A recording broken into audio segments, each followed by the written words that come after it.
Bilang tulong sa daan-daang pasahero na nagsisiksikan tuwing rush hour, magtatayo po ng tent sa drinking station ng pamunuan ng MRT. Ito ang pansamantalang tugon nila para ibsan ang hirap ng mga pumipila.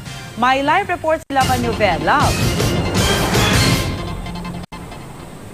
Rhea, 10 tent nga ang nakatayo ngayon dito sa area ng MRT station ng North Avenue. Makikita natin ngayon, nakatayo ito hanggang doon sa may area, itong kumbaga sa sidewalk na pinipilahan itong ating mga pumipilang mga commuter. At makikita natin na mahaba pa rin itong pilang ito.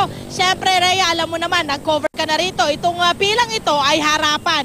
Yung magkabilang sidewalk nitong North Avenue Station ay merong pila at kada pila meron tayong 1, 2, 3 sets ng pilang yan. At salitan yung ginagawa nila. Ngayon ang umaandar, itong mga nakapila doon naman sa itaas na bahagi ng MRT. Ito yung kumbaga overpass na dinadaanan din. May pila rin po yan. Yan po yung isang pilang pwedeng pilahan ng ating mga commuter.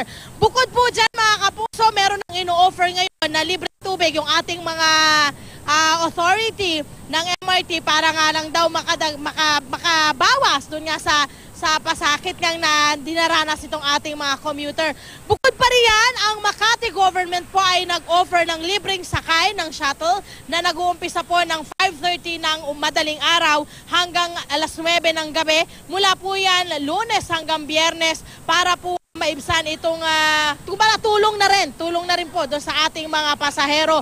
Ang kanilang pagsasakay, mga kapuso, para doon po sa mga interested na sumakay dito sa shuttle na ito, ay dito sa stasyon ng MRT North Avenue at doon sa may Quezon Avenue. Yung dalawang area lang na yon ang pwede nilang pagsakyan at diretso na po yan ng Makati, tapos babalik po ulit dito sa may North Avenue Station MRT. Yan muna ang update tayo mula dito. Balik sa inyo, Rhea. Maraming salamat, Love and Novel.